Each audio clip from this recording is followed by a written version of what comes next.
Hello friend, बहुत बहुत स्वागत है एक बार फिर से आप सभी का हमारे यूट्यूब चैनल में। और दोस्तों, आज हम बात करेंगे IBPS क्लर्क नोटिफिकेशन 2020 के बारे में बात करने वाले हैं। जैसा कि आप सभी को पता है कि ग्रामीण बैंक का जो है क्लर्क का PO का वैकेंसीज आ चुका है, नोटिफिकेशन आउट हो चुका है। आई होप कि सारे कैंडिडेट फॉर्म फिल कर दिए होंगे।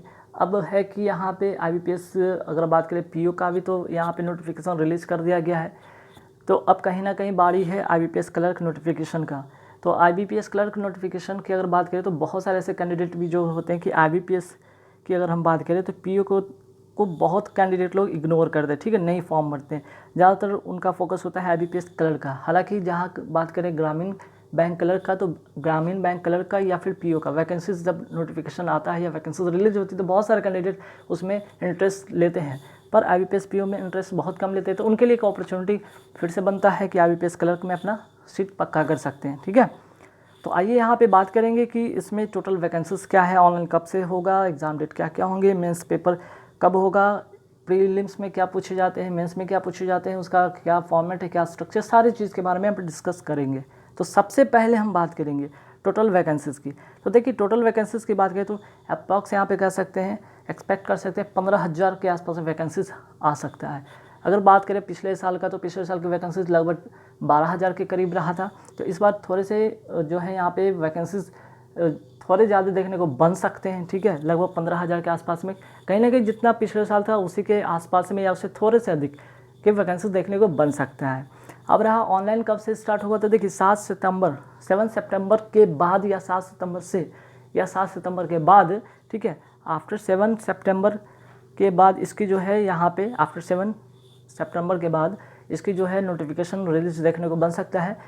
आप सभी कैंडिडेट इस फॉर्म को फिल कर पाएंगे जो एलिजिबल हैं एज और उनके जो एजुकेशन क्वालिफिकेशन को फुलफिल पूरा करते हैं, तो ठीक है। अब रहा बात एग्ज़ाम डेट जो है प्रीलिम्स की बात हो रहा है। एग्ज़ाम डेट कौन कौन से तारीख में, 12, 13, 19 और 12, 13, 19 3 डेट में इसका पेपर होने वाला है दिसंबर 2020 में, ठीक है। वही बात करते हैं मेंस पेपर कब होगा, तो 24 जनवरी 2021 को मीन्स 2021 में इसका पेपर होगा, जनवरी में 24 तारीख को। और फाइनल रिजल्ट की अगर हम बात करते हैं तो 1 अप्रैल 2021 को इसका फाइनल रिजल्ट डिक्लेयर होगा, ठीक है। अब आते हैं, जब इन सारी चीज़ के बारे में आपको पता चलेगा कि बेटा टोटल वैकेंसीज हमें पता चल गया, ऑनलाइन कब से है, एग्जाम डेट कब है, मेंस पेपर कब है, फाइनल रिजल्ट कब तक डिक्लेयर होता है, इन सारी चीज़ के बाद सबसे इंपॉर्टेंट चीज़ होता है एज, ठीक है। आपकी एज कितनी होनी चाहिए, आपकी एज होनी चाहिए 20 से 28 साल, ठीक है। मिनिमम 20 और मैक्सिमम 28 साल होने चाहिए। बाकी जो है कि एज जो रिलैक्सेशन की अगर हम बात करते हैं एज पर जो गवर्नमेंट रूल्स है उनके अनुसार जो आपका 3 साल या फिर यहाँ पे जो 5 साल का जो छूट मिलता है, जैसे OBC का आपको 3 साल का छूट मिलता है, SC ST के लिए 5 साल का छूट मिलता है, वो एज़ पर गवर्नमेंट रूल के हिसाब से मिलेंगे। हालांकि अगर हम बात करते हैं अगर मिनिमम का, तो मिनिमम 20 ईयर्स है, मैक्सिमम 28 साल होने चाहिए। अच्छा, मिनिमम 20 और मैक्सिमम 28 साल होने चाहिए। तो एजुकेशन क्वालिफिकेशन क्या होनी चाहिए, एजुकेशनल क्वालिफिकेशन की अगर हम बात करते हैं तो इसमें कहा गया है कि जो candidate must possess the minimum qualification of graduation in any discipline, means कि ग्रेजुएशन होना चाहिए कोई भी डिसिप्लिन से हो, चाहे आर्ट्स हो, कॉमर्स हो, साइंस हो या उसके इक्विवेलेंट जो भी हो, ठीक है, फ्रॉम अ रिकॉग्नाइज यूनिवर्सिटी और any equivalent qualification recognise as such by the central government, ठीक है। एक इंपॉर्टेंट चीज़ और इसमें नोट कीजिए, the candidate should have passed in English as one of the subject SSC HSC या इंटरमीडिएट या ग्रेजुएशन लेवल पे। तो इन सारे फॉर्मेट के में कहा गया है कि इंग्लिश जो होगा एक सब्जेक्ट होना चाहिए उनको, चाहे वो मैट्रिक लेवल पे, इंटर लेवल पे या ग्रेजुएशन लेवल में, उनको किसी भी पूरे सब्जेक्ट में एक सब्जेक्ट ऐसा होना चाहिए जो इंग्लिश होना चाहिए, ठीक। चलिए, अब बात किया इंपॉर्टेंट क्या है, यहाँ से इंपॉर्टेंट चीज़ होता है कि भाई the recruitment process of IBPS clerk occurs in 2 phases, 2 phase में इसका पेपर होता है। एक तो प्रीलिम्स होता है, दूसरा मेंस होता है। इंटरव्यू की बात करें तो यहाँ पे इंटरव्यू नहीं है, ठीक है। टोटल वेटेज पे होता है, टोटल आपके फाइनल मेरिट लिस्ट के आधार पे बनता है आपका फाइनल रिजल्ट। तो आइए अब सबसे पहले हम बात करेंगे प्रीलिम्स के बारे में बात करेंगे, ठीक है। प्रीलिम्स एग्ज़ाम में आखिर क्या क्या पूछा जाता है और इसके जो स्ट्रक्चर क्या है कि इसमें जो मिनिमम जो कट ऑफ कितने लाने होते हैं, मीन्स कि मिनिमम जो आपका कट ऑफ क्या हो सकता है उसके बारे में बात करेंगे। तो सबसे पहले हम देखेंगे यहाँ पे 3 सब्जेक्ट पूछा जाता है, English language, numerical ability, reasoning ability, ठीक है। नंबर ऑफ क्वेश्चन की बात करें 30 क्वेश्चन इंग्लिश से, 35 क्वेश्चन न्यूमेरिकल एबिलिटी से, रीजनिंग एबिलिटी से 35, कुल मिलाकर 100 क्वेश्चन होते हैं, 100 मार्क्स के लिए होते हैं। मैक्सिमम मार्क्स भी होते हैं 30, 35 के एवरेज में, एक इंपॉर्टेंट चीज़ है कि 20 मिनट्स हर सेक्शन के लिए मिलेगा, ठीक है।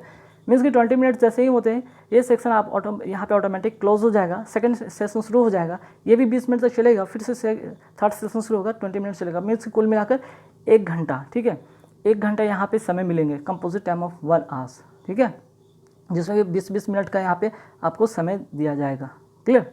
चलिए अब इसके बाद इम्पॉर्टेंट क्या बनता है, इम्पॉर्टेंट ये है कि डिटेल्स ऑफ प्रीलिमिनरी एग्जामिनेशंस को हर लोग जानना चाहते हैं। भाई प्रीलिम्स का पेपर मैंने दिया तो भाई उसमें कितना कम लाना होता है, कितना मिनिमम कट ऑफ जाना चाहिए। 3 सेक्शन की बात करते हैं, इंग्लिश, न्यूमेरिकल एबिलिटी, रीजनिंग में। तो देखिए जैसे कि मैक्सिमम उसको 30 का होता है, 30 का होता है और 35 का होता है, ठीक है।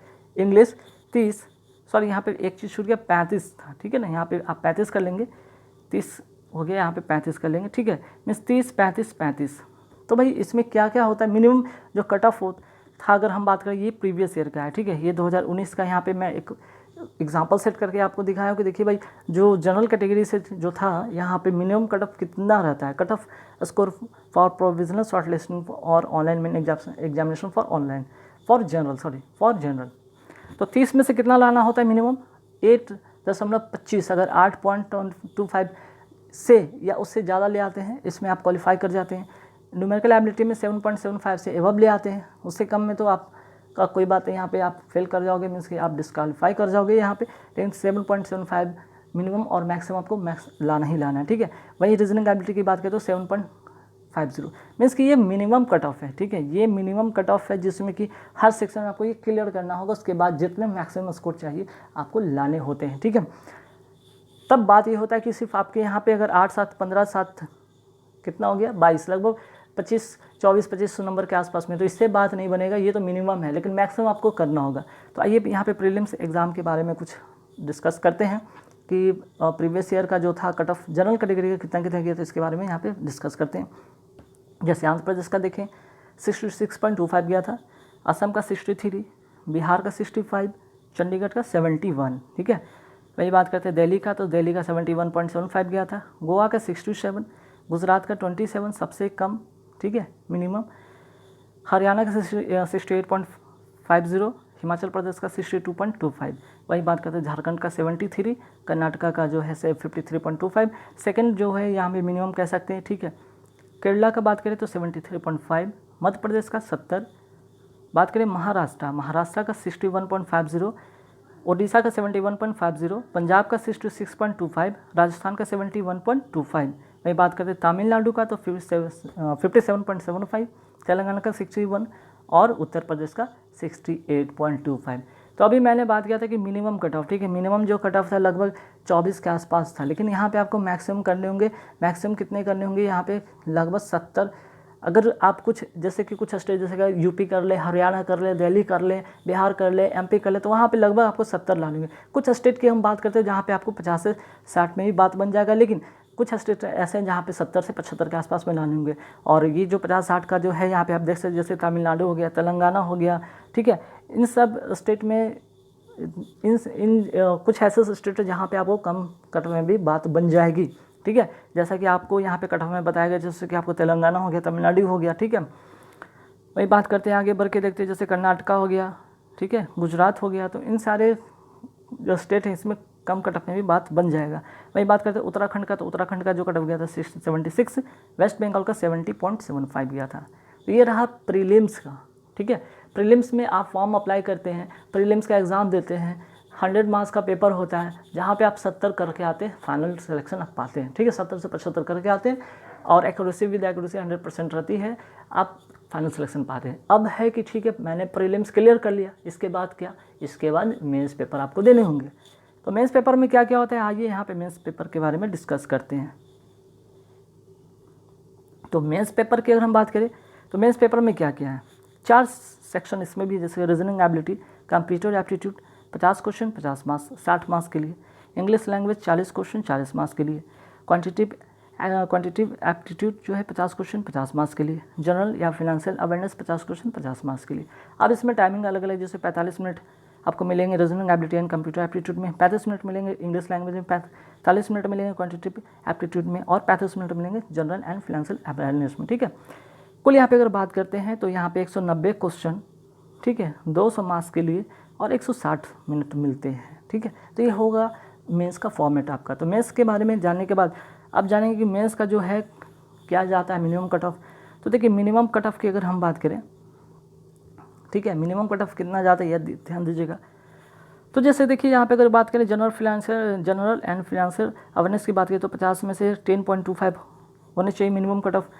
वहीं जनरल इंग्लिश में 12.5 मीन्स की 12.50, रीजनिंग में 17.75 और क्वान्टिटेटिव एप्टीट्यूड में 15.5 मीन्स की 15.50। तो ये 2019 का यहाँ पे आपके साथ डाटा शेयर कर रहा हूँ, जो कि मेंस का जो है मिनिमम कट ऑफ कितना होता है। हालांकि यहाँ पे जो वेटेज बनेंगे टोटल स्कोर 200 में से बनेंगे, ठीक है, तो इस तरह से आपको लाने होंगे।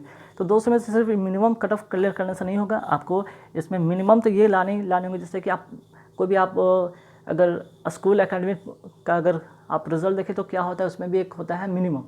ठीक है, मिनिमम जैसे होता है कि आपको 100 में अगर 30 मार्क्स में पास मार्क है तो 30 तो कम से कम ला लें, मैक्सिमम तो आपको जाने ही जाने हैं। ठीक है, 30 से कम आते हैं तो वैसे डिस्क्वालीफाई हो जाएंगे। उसी तरह इसमें अगर 10.25 अगर जनरल अवेयरनेस में मान ली इसमें आपने ले आया 9.25, बाकी सब में अच्छे स्कोर इसमें अगर आपके हैं जाके 25 इसमें स्कोर है, 30 इसमें स्कोर है, अगर मान लिया कि 40 के आसपास में, तो ये 3 सेक्शन तो ठीक है, आपके 3 सेक्शन कवर है, लेकिन एक में कम हो गया आप डिस्क्वालीफाई कर जाएंगे, ध्यान रखिएगा। इसलिए minimum cut of her section में आपको ये क्लियर कर लेंगे। इसके बाद आपको मैक्सिमम स्कोर करने हैं जिससे कि आपका फाइनल मेरिट लिस्ट बनेगा और फाइनल सिलेक्शन और बैंक अलॉटमेंट होंगे। गाइस, तो आशा करते कि ये वीडियो में आपको बहुत सारी चीज़ें जानकारी मिली होंगी। कुछ अगर डाउट होगा, ठीक है, अगर कोई डाउट हो तो ज़रूर पूछें, यहाँ पे कमेंट बॉक्स में कमेंट करके आप हमसे पूछ सकते हैं।